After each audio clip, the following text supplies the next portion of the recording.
Bon les amis, bonjour tout le monde, bienvenue dans cette nouvelle vidéo. On se retrouve, on est en train de charger du compost comme tous les jours de notre vie en ce moment.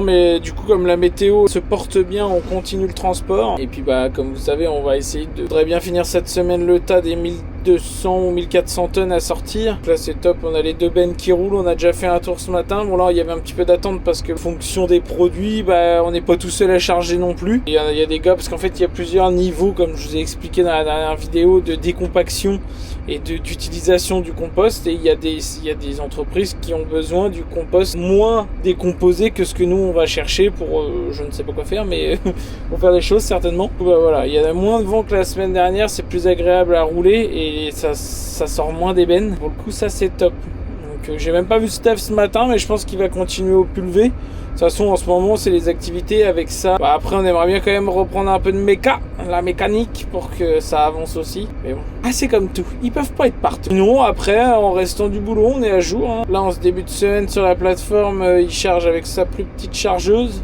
Parce que normalement ils ont une grosse JCB, une 435. Mais il y a un problème de crevaison dans le pneu. Ça arrive. Heureusement qu'ils ont d'autres chargeuses et comme ça, ça nous permet de continuer à tourner. Bon, les amis, je vous reprends quand il y a de la nouveauté, quand il y a quelque chose à vous dire. Mais bon, là, en ce moment, c'est un peu du boulot similaire. Puis, c'est pareil, je suis désolé parce que vous pouvez vous dire, Thomas, tu nous fais pas de plan de drone et tout. On est sur un site privé, donc vous vous doutez bien que je peux pas sortir le drone comme ça. Et puis après, c'est pas facile sur la route de vous sortir le drone, de le mettre en place et tout. J'ai personne, donc seul, c'est pas évident. Bon, et les amis, à plus.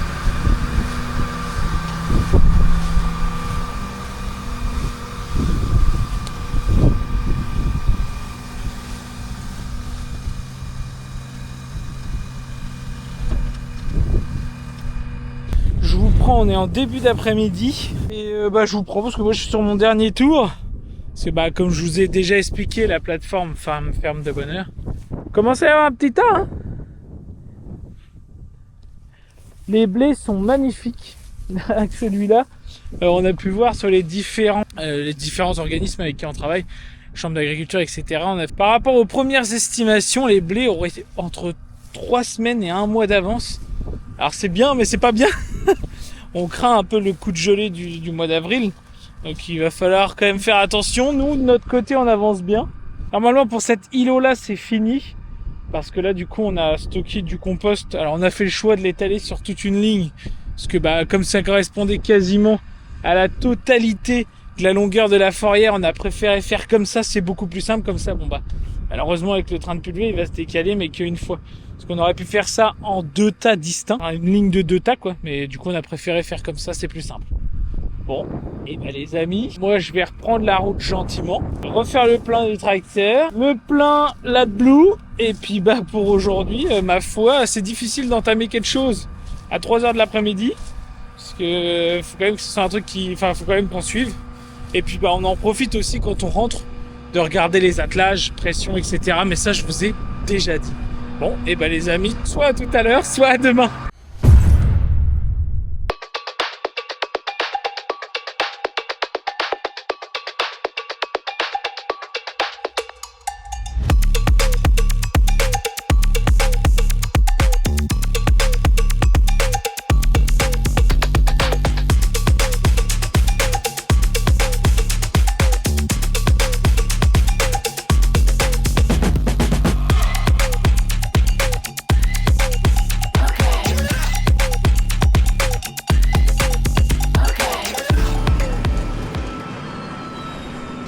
Les amis, on se retrouve toujours au transport, il ne va jamais s'arrêter. Il compte transporter toute la France entière. Non, mais là on est sur la fin du compost, il va rester certainement demain matin. Là vous pouvez voir, c'est l'orge de printemps qui a été semée d'automne, elle est magnifique. Mon Steph, il est venu faire un petit désherbage hier dedans, donc là c'est top. Train de vidange des composts, là mon fond ne va pas très vite parce que du coup j'ai ma porte aussi qui est en action hydraulique. Et en même temps, ça me permet de vous parler, de pouvoir vous montrer, ça va jusqu'à l'autre de là-bas. Donc c'est pas trop mal. Non, c'est top. Là, forcément, vous savez, avec tout ça, le transport, etc., il n'y a pas trop de contenu en ce moment. Parce qu'il faut quand même que nous, on fasse notre travail. Et malheureusement, là, c'est un travail qui est répétitif. Je reprends en cabine. Et donc oui, c'est un travail un peu répétitif, mais du coup on a d'autres choses en cours en ce moment dont je vais vous parler. Regardez, petit fond qui se vide.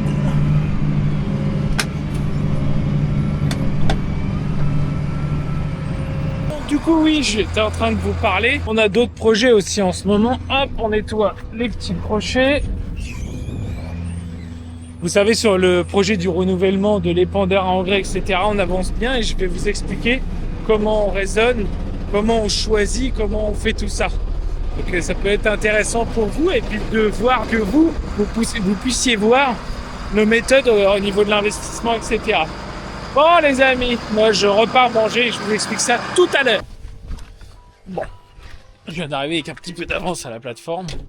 Donc sur le tas général, il reste ça à faire. Donc il y a quelques voyages encore à faire. Je pense qu'on va avoir du mal à tout transférer cet après-midi, sachant que là, normalement, il ferme à 15h30. Donc pour nous, c'est mort. On n'arrive pas à faire les 2 tours, c'est trop juste. Et du coup, pour vous donner quelques informations sur l'attelage, donc là on est sur une benne de 65 mètres cubes à type fond poussant, comme je vous avais pu déjà voir. Donc c'est une benne avec un bouclier qui vient pousser toute la matière jusqu'à l'arrière. Donc c'est une benne, c'est pour ça qu'on dit que ça sert à rien de la domer ou quoi, parce que après ça passe au-dessus de la porte. Et pourquoi donc on a acheté ça? Nous on a acheté ça pour pouvoir benner dans tout type de conditions, que ça soit humide, pentu, etc.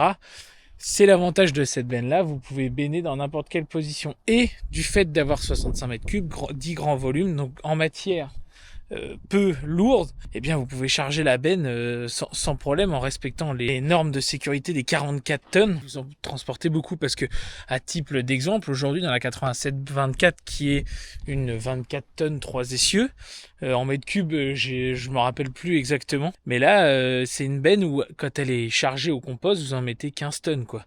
Donc ça reste des tonnages vraiment, avec celle-là vous pouvez facilement en mettre le double sans problème quoi. Et après, et c'est pour ça qu'après les temps de vidange par contre sont similaires.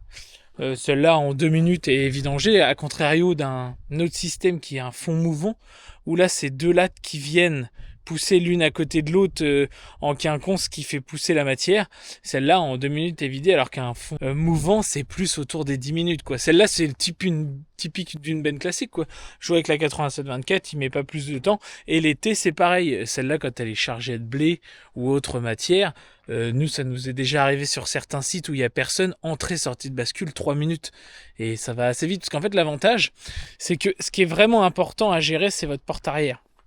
C'est comme dans toute benne, vous n'allez pas circuler avec la porte ouverte. Donc du coup, une fois que le bouclier est sorti à fond, vous le re-rentrez un petit peu, vous rebaissez votre porte assez rapidement, et après, le bouclier, vous pouvez continuer à le rentrer sur la route, et comme ça, vous êtes déjà reparti.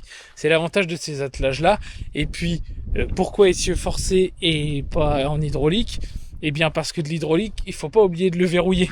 Donc c'était un peu le problème quand on a des saisonniers ou quoi. Et puis nous on voulait tester ce nouveau type d'attelage parce que là du coup il y a plus de ripage. La benne vous suit en marche avant, en marche arrière, elle vous suit pareil. Et pour le coup ça c'est top. Attention, c'est un coup de main à prendre parce qu'au niveau des virages etc, faut prendre le coup de main, mais ça se fait. Et du coup maintenant les 2 attelages sont comme ça. Donc pour le coup ça c'est top. Une fois qu'on a pris le coup de main avec celle-là, l'autre c'est pareil. Par contre celle-là est beaucoup plus longue à comparer sur un pont bascule classique. Là elle a un essieu qui est supplémentaire dehors. Et pour le coup c'est hyper agréable à rouler, c'est stable, ça bouge pas. Après dans le temps, l'usure du forcé, j'ai pas de recul par rapport à un hydraulique. Mais du coup pour le coup c'est pas mal. Et également on est passé en système de freinage à air sur tous les attelages aujourd'hui, épandeur, benne, plateau. Tout est à air et là c'est d'un confort plus le K80. Je peux vous montrer tant qu'on est là, tant qu'on a un petit peu de temps. Que ça soit donc le K80, donc c'est posé sur une boule et là vous avez la direction des essieux forcés qui sont pilotés par K50. Je sais qu'il y a d'autres marques qui font des pilotages aujourd'hui un peu électriques pour éviter de perdre ce que je vous disais, le rayon de braquage, parce qu'en rayon de braquage vous perdez quand même pas mal. Mais bon après comme je vous ai dit c'est un coup de main à prendre et puis voilà quoi. Et là, le seul défaut de cette benne là par exemple c'est sa hauteur, mais bon pour faire du cubage il faut de la hauteur. Là la benne là elle fait 4,15 m de haut, donc il faut faire attention où vous passez et il faut faire attention au fil sur la route etc. C'est pour ça qu'il y a des endroits, je ne peux pas trop me ranger parce que je suis à hauteur des fils et que j'emmènerai tout, quoi. Donc c'est des attelages assez imposants, il faut faire attention, mais une fois qu'on a compris comment ça fonctionne, eh bien c'est top. Et là, comme je vous ai dit, en bout de champ ou quoi, il n'y a pas de risque de la coucher, quoi. Enfin, le gars qui arrive à me coucher ça, je veux pas être méchant, mais je pense qu'il est pas très doué, quoi. Parce que je vois déjà les gens venir dans les commentaires, etc. Oui, c'est des bennes étrangères, etc. C'est des bennes polonaises de marque Pronard, mais pour le coup, ça fait aussi bien le taf. Nous avant, comme j'ai pu le dire dans d'autres vidéos et sur d'autres chez d'autres créateurs, nous avant on était équipés en bennes françaises, donc Mopu, Lambert. Et en fait, on a eu le changement d'ébène au moment où il y a eu l'inflation, sortie de Covid, matériel qui a explosé, etc. Et quand on s'est renseigné pour remplacer notre parc de bennes et passer sur un parc de bennes avec des attelages comme ça, donc K80, frein air, etc., les prix étaient affolants. Donc au bout d'un moment, comme je vous ai déjà dit, moi je suis entrepreneur et chef d'entreprise avant tout, donc il faut quand même que j'arrive à gérer mes marges, etc. Surtout qu'on se lançait dans le transport de compost, de fientes, etc. Donc il fallait quand même avoir des marges correctes. Et donc du coup, là, le prix est vraiment compétitif par rapport à ce qui se fait. Alors oui, je fais pas fonctionner des boîtes françaises, mais on a déjà vu le cas avec Berthoud, qui est une marque française, et c'est pas parce que vous achetez français que c'est mieux. Là, nous, on achète un suivi, et puis voilà. Bon, donc je vous reprends, comme je vous disais, dans l'après-midi, du coup on peut pas tourner beaucoup, du coup ça permet d'inspecter les attelages, il faut toujours faire attention. Et là par contre, je me suis aperçu, ça fait 2 jours, attendez je me faufile, ça fait 2 jours où je me suis aperçu qu'au niveau de la valve de décharge, j'ai l'impression que ça fonctionne pas comme ça devrait, je pense. Et du coup, là, faut que je vide les bonbonnes d'air, là, la principale. Donc, il suffit juste d'appuyer pour que l'air s'en aille, et que peut-être, je pense avoir trouvé le coupable, c'est que comme on lave assez régulièrement le matériel, de la condensation créée dans les bouteilles d'air, et du coup, ça peut avoir été dans cette fameuse valve, et du coup avoir foutu un peu le bordel, enfin avoir créé un peu de la rouille dans ce fonctionnement. Et du coup, ça peut foutre le bazar, quoi. Du coup, là, je vais m'occuper de vider les bonbonnes d'air. C'est simple, hein. Je prends un petit tournevis, comme ça, je le cale dedans au démarrage. Et voilà, vous avez compris le concept jusqu'à temps qu'il n'y en ait plus.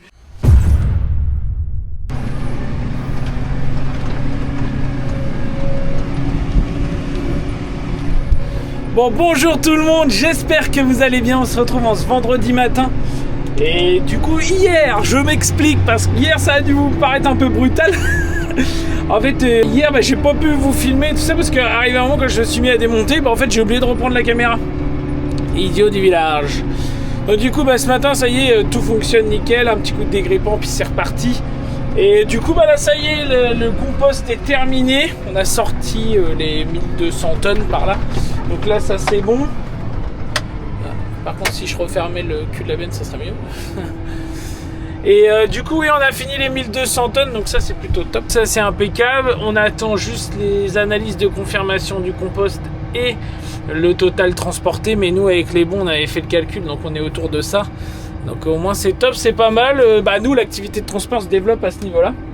C'est vrai que pour le coup, comme je vous ai expliqué, avec des engins comme ça, ça se fait bien. Donc là, on va rentrer tranquillement. Bon, il est pas tard, il est 9h.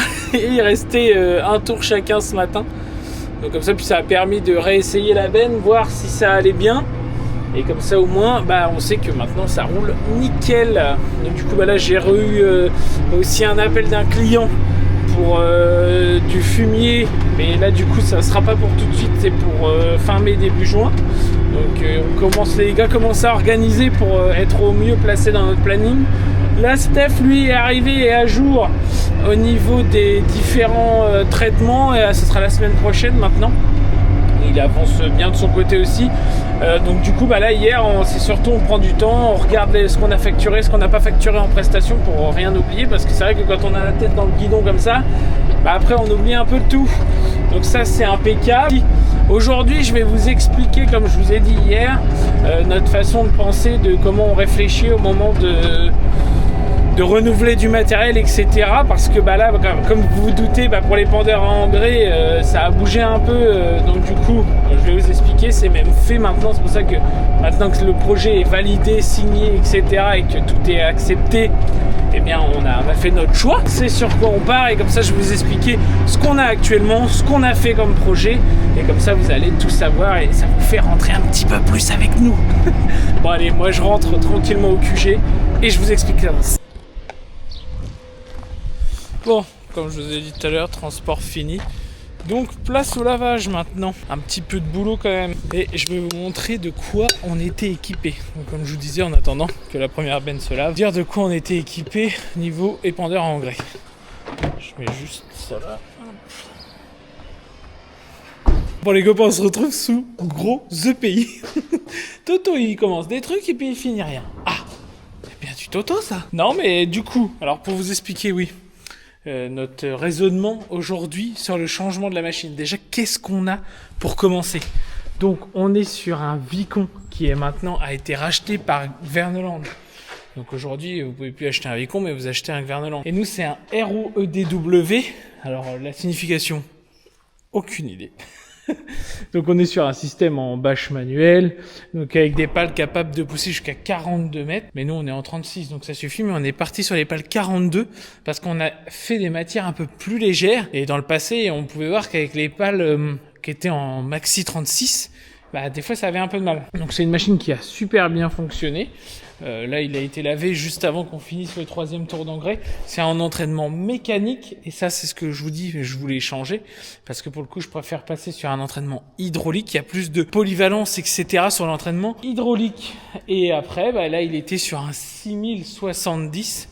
Donc, qui est un très très bon tracteur qui a fait beaucoup de choses ici. Hein. Avant, ça faisait partie pas des tracteurs de tête, mais des tracteurs dont on se servait beaucoup avec, quoi. Donc c'est un bon tracteur, mais qui aujourd'hui n'est plus adapté à notre exploitation. Donc pourquoi je ne vous en ai pas parlé, parce que j'ai reçu beaucoup de messages, que ce soit pour le tracteur ou pour les pendeurs à engrais. Eh bien tout simplement parce qu'on a fait tout reprendre par notre concessionnaire. Donc quand je dis par notre concessionnaire, vous vous doutez bien que là, il y avait plusieurs concessionnaires dans la balance de ce changement. Donc il y a notre concessionnaire avec qui on travaille, qui est Lecoq, qui propose du Kuhn. Et vous savez notre amour pour Kuhn. Mais cela dit, après, ça dépend aussi de la machine qui a été présentée. On nous a présenté donc un Kuhn, un Amazon, et on aurait pu avoir une demande par chez KV. Donc du coup, chez KV, on n'a pas été plus loin parce que c'était pas forcément le produit qu'on souhaitait. Et chez Kuhn, donc on est sur une machine qui était en 4500 litres, entraînement hydraulique, isobus, etc., section de contrôle et modulation. Donc c'était tout ce qu'on avait demandé. Et donc la machine qui correspond chez Kuhn pour ça, c'est l'Axis. Et nous, on est parti sur un Axis 50.2. Après, il y a un tas de LED derrière, je vous expliquerai plus tard. Donc la machine était assez convaincante. Faire le tour, que ça soit à droite ou à gauche, etc. Il n'est pas en bâche hydraulique, il y a des échelles de chaque côté, de mémoire comme ça. Donc une machine qui nous plaisait, un prix vraiment compétitif. Après on a vu l'Amazon, beaucoup d'explications similaires, etc. C'est une très très bonne machine aussi. Pour le coup, c'était un peu l'équivalent, on va dire, de savoir lequel on prend des deux, etc. Parce que les deux machines fonctionnent très très bien. On sait très bien qu'Amazon, il y a rien à dire non plus. Du coup, bah, c'est surtout le prix qui a fait foi dans cette transaction. Parce que nous, notre but, c'était de revendre l'ensemble, le tracteur et l'épandeur à engrais, pour racheter un épandeur à engrais. Alors de 1, ça diminuait notre tracteur au niveau du parc, parce que bah, du coup, même si c'est un tracteur qui coûte pas grand chose, il coûte quand même, que ça soit en pneumatique, etc. Donc, il fallait bien trouver une solution pour diminuer ses frais, et sachant qu'aujourd'hui, on n'a plus d'outils, comme je vous ai dit, à mettre derrière, on est parti sur le fait de s'en séparer. Et lui, bah, c'était l'occasion de renouveler et de passer sur quelque chose avec donc en section de contrôle et en modulation. Donc au moins c'était quelque chose pour développer notre prestation dans le souci de toujours faire mieux. Et du coup, bah, c'est pour ça qu'on a choisi, donc comme vous savez, le Kuhn. Enfin comme vous savez, non vous savez pas, mais du coup maintenant vous savez. non, on est parti sur un Kuhn. Donc et du coup, je ne vous ai parlé d'aucun des ensembles, bah oui, parce qu'en fait la concession les a déjà repris. Et il me semble qu'il reste l'épandeur à engrais à vendre, mais le tracteur est vendu. Normalement, le tracteur, il n'y a pas de problème, il est vendu. En attendant, moi, je continue parce que du coup, je remplace Steph sur l'automoteur parce qu'on vient de refaire un tour dans les colzas. Il y a encore des méligettes. Donc, il y a un moyen de pouvoir de nouveau les arrêter parce que bah, la floraison est quand même assez longue au démarrage là parce qu'il fait assez froid le matin. Donc on voit que les colzas ont un peu de mal à fleurir. Donc je préfère sécuriser le tout avec un nouveau passage d'insecticide. Donc on va respecter l'arrêté abeille qui est 2 heures avant le coucher du soleil et 3 heures après. Donc c'est pour ça, là je vais le laver en attendant et dès qu'on est dans les horaires, let's go, on passe l'entièreté des colzas. Et puis bah voilà. Bon, et ben moi je le lave, je sors, je le lave, je vous fais quelques petits plans et puis bah, on se tient au jus.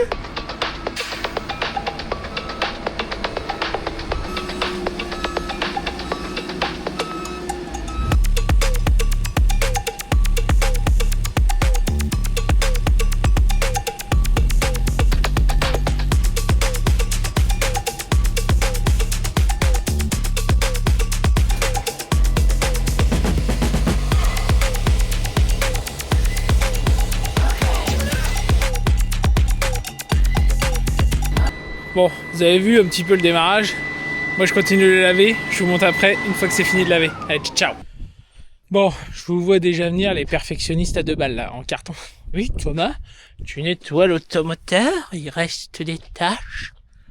Tu l'as vu celui-là? Je peux pas le faire parce que je suis monétisé. Non, mais là, je l'ai rendu un peu plus propre qu'il était. Parce que là, bah, c'est un lavage intersaison, si on peut dire ça. C'est histoire de virer les gros tas de terre partout, virer les tas de terre sur la rampe, etc.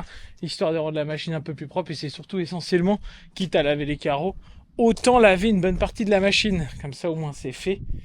Et puis, bah voilà, le jour où il s'en va, on sait, ou même avant, hein, ça va dépendre. Mais je pense qu'on va savoir avant qu'il parte, partir avant que la saison se termine. À ce moment-là, on mettra le vrai coup de nettoyage de 4 ou 5 heures de nettoyage, le temps qu'il faut pour obtenir une machine vraiment propre. En attendant, je vais la retirer de là et je vais la positionner au remplissage et moi je vais nettoyer la plateforme pour retrouver une plateforme vraiment propre. Je vais remettre un petit coup sur les phares quand même. Oh Thomas, quand même. Bon, allez, je remplis ça puis bah après on va attendre l'heure tant redoutée et direction les colzas. Oula, vous voyez pas bien Toto. Vous avez vu Toto, il lave ça, pour ceux qui demandent, avec une cote exprès qui sont les mêmes pour le remplissage qu'on utilise. C'est des cotes pour les EPI de remplissage. Et quand je fais du nettoyage, on va dire, plus spécifique, type le pulvé, je préfère optimiser ça parce que pour pas que le produit ou quoi rentre dans les vêtements et faire attention quand même à tout ça, bien se protéger. Bon, je replie ça les amis et remplissage. Bon les amis, je suis bien arrivé en parcelle. Bon là, vous pouvez voir que les colzas sont vraiment en tout début de floraison. Et du coup, bah, c'est vrai qu'on voit bien qu'ils sont au début de floraison. Donc forcément, il n'y a pas beaucoup de fleurs, c'est le cas de le dire. Mais je préfère les protéger parce que bah, sinon, les méligettes, elles vont tout grignoter. Bon, l'oiseau bancal a l'air de tenir pour le moment. Je vous fais un update à la fin. Là, les amis, c'est assez parlant. Dans une autre parcelle où je suis arrivé, on peut voir que déjà ma rampe est très stable. Mais là, comme là, chez notre voisin, le colza est vachement plus fleuri que chez nous. Donc là, on peut voir, c'est certainement une différence variétale pour le coup qui peut amener ça à notre colza qui la date de semis. Également, parce que je sais que nos voisins avaient semé quand nous, on était en train de préparer la parcelle. Là, la parcelle précédente, le colza est pas au top de sa forme. C'est pas le plus beau colza que j'ai vu jusqu'à présent. Celui-là est beaucoup mieux, beaucoup plus fourni, donc à voir. Mais bon, le colza, c'est compliqué. Et puis nous, comme on a des rotations assez courtes, on revient sur du colza tous les 3, 4, max 5 ans, suivant les cultures, si c'est des parcelles qui sont disposées à recevoir du lin. Donc c'est mieux, on allonge notre rotation, mais c'est vrai que avoir une rotation aussi courte, c'est pas bon pour du colza non plus. Le colza, c'est hyper complexe parce que c'est une culture qui peut paraître super belle tout au long de l'année, et à la fin vous avez un magnifique colza, vous l'achetez pour 40 quintaux, et au final vous faites moitié moins. Donc là c'est top, donc là au moins, là je suis content aussi d'être pile dans le timing pour passer l'insecticide. Et puis on peut voir aussi quand même qu'il y a pas mal de vols d'insectes. En même temps, ça permet d'éliminer les méligettes, ça c'est plutôt top. Là je reprends petit à petit, là j'arrive à reprendre les parcelles dans le bon sens, hein, quand on y fait attention. Surtout là, arriver à des hauteurs comme ça, où là le colza fait 80 cm, voire 1 mètre, bah, c'est pas le moment de refaire des trains dans l'autre sens. Donc du coup, bah là on suit correctement les trains. Steph m'a expliqué à peu près vaguement comment c'était fait. Et au moins là comme ça va être fait pour ce soir. Bon, et ben les amis, désolé, vous n'avez pas encore eu de drone dans cette vidéo, mais je fais mon max, j'essaie de vous donner aussi des infos. Et puis bah, il y a des fois, il y a des boulots où c'est moins intéressant que d'autres, où c'est différent. Donc l'important, c'est de vous emmener toute la semaine avec nous pour que vous puissiez avoir un retour. En tout cas, les amis, n'hésitez pas à liker et à vous abonner. J'espère que ces petites vidéos vous ont plu. En tout cas, moi, je vous dis à la semaine prochaine. Restez branchés. Allez, ciao, ciao!